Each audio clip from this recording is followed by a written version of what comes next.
Dalam kehidupan sehari-hari, baik di lingkungan keluarga, organisasi, perusahaan, sampai dengan pemerintahan, sering kita dengar sebutan pemimpin, kepemimpinan, serta kekuasaan.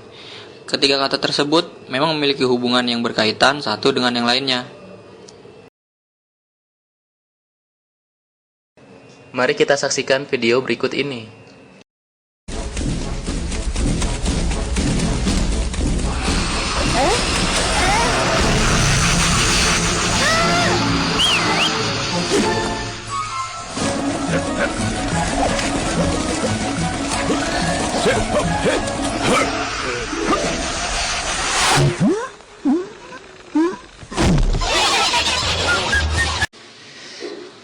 Dari video tadi dapat diambil kesimpulan bahwa seorang pemimpin harus dapat mengambil keputusan dengan cepat. Hakikat pemimpin. Menurut Robert, pemimpin adalah mereka yang menggunakan wewenang formal untuk mengorganisasikan, mengarahkan, mengontrol para bawahan yang bertanggung jawab supaya semua bagian pekerjaan dikoordinasi demi mencapai tujuan perusahaan. Sedangkan, menurut Davis and Ville, pemimpin adalah seorang yang menduduki suatu posisi manajemen atau seseorang yang melakukan suatu pekerjaan memimpin. Berikut ini adalah beberapa tipe kepemimpinan. Yang pertama, kepemimpinan pribadi. Yang kedua, kepemimpinan non-pribadi. Yang ketiga, kepemimpinan otoriter. Yang keempat, kepemimpinan demokratis. Yang kelima, kepemimpinan paternalistis. Yang keenam, kepemimpinan menurut bakat. Nah, pada video berikut ini kami akan menampilkan contoh pemimpin dengan tipe kepemimpinan otoriter. 27 juta kan? 27 juta kemarin Pak dia, omsetnya. Sehari Pak, kemarin. Iya Pak. Iya, pembayaran pajak melalui dia Pak. Dia yang nalangin 27 juta. Gila. Sehari. Dan penjarain supaya ada kapok. Sehari. Itu bayar dari mana? Nggak dari saya Pak, saya cuma segini. Jadi yang mereka nanti bayar pagi. Mereka bayar paginya Pak, ngasih 5 juta. Terus pasar. Ya udah kamu kita pecat. Pecat aja Pak. Pecat langsung. Tidak Pak. Emosi Wakil Gubernur DKI Jakarta memuncak saat ia melihat adanya tumpukan uang 100.000 di meja salah satu petugas Balai Kir Kedaung. Tidak puas dengan penjelasan petugas, Ahok dengan tegas memecat petugas tersebut. Ahok bahkan dengan tegas menutup Balai Uji Kir sampai waktu yang belum ditentukan karena dinilai penuh rekayasa. Dalam sidak ke Balai Uji Kir, Ahok didampingi Wakil Ketua KPK Bambang Wijoyanto dan Zulkarnain. Ia marah atas berbagai izin kir yang diterbitkan Balai Kir Kedaung, sementara semua alat yang seharusnya digunakan untuk menguji kendaraan justru dalam keadaan mati. Dia berjanji akan memperbaiki Balai Uji Kir dengan memecat semua pegawai yang terlibat dalam aksi kriminal ini. KPK pun mengaku akan menyelidiki kasus ini karena sudah memiliki data lengkap termasuk rekaman CCTV yang menunjukkan berapa setoran untuk uji kir.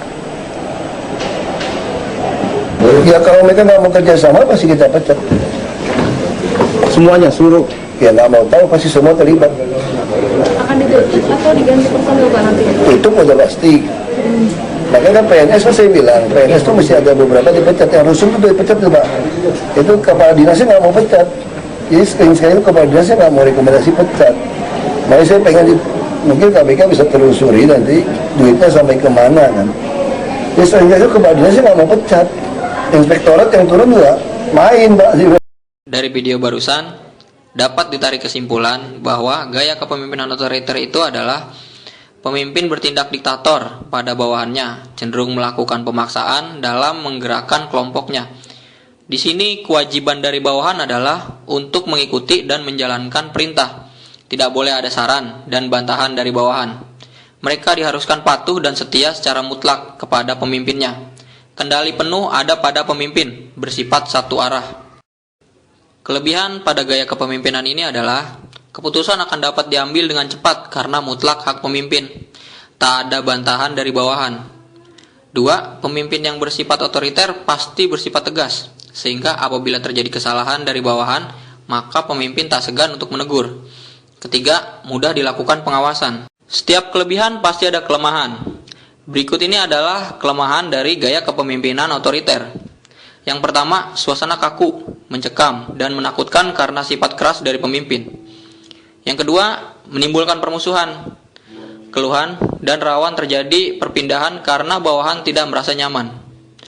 Yang ketiga, bawahan akan merasa tertekan karena apabila terjadi perbedaan pendapat, pemimpin akan menganggapnya sebagai pembangkangan dan kelicikan.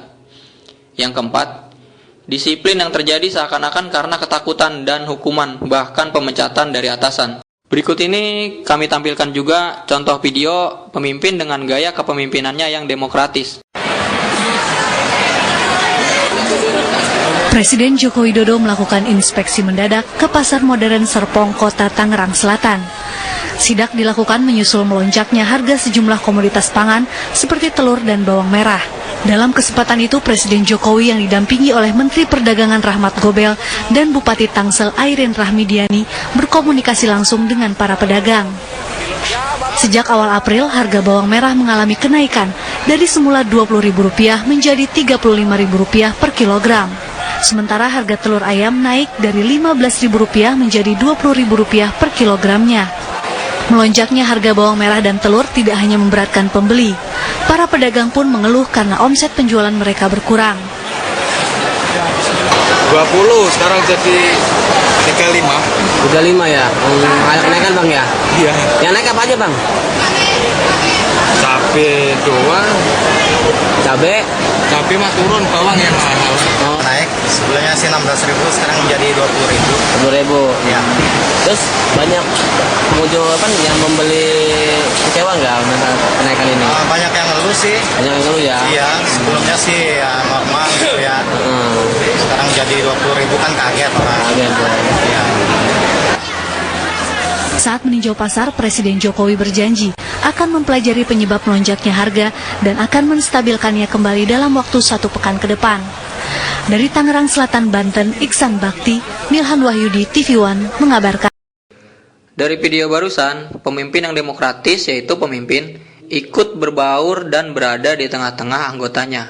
Hubungan yang tercipta juga tidaklah kaku seperti majikan dan bawahan, melainkan seperti saudara sendiri. Pemimpin selalu memperhatikan kebutuhan kelompoknya dan mempertimbangkan kesanggupan kelompok dalam mengerjakan tugas. Pemimpin juga mau menerima masukan dan saran dari bawahannya. Kelebihan dari gaya kepemimpinan tersebut yaitu hubungan antara pemimpin dan bawahan harmonis dan tidak kaku.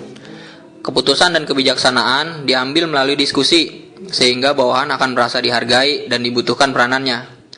Ketiga, mengembangkan daya kreatif dari bawahan, karena dapat mengajukan pendapat dan saran. Yang keempat, bawahan akan merasa bersemangat karena merasa diperhatikan. Sedangkan kelemahan dari gaya kepemimpinan demokratis yaitu proses pengambilan keputusan akan berlangsung lama karena diambil secara musyawarah. Nah, yang kedua, sulitnya dalam pencapaian kata mufakat karena pendapat setiap orang jelas berbeda.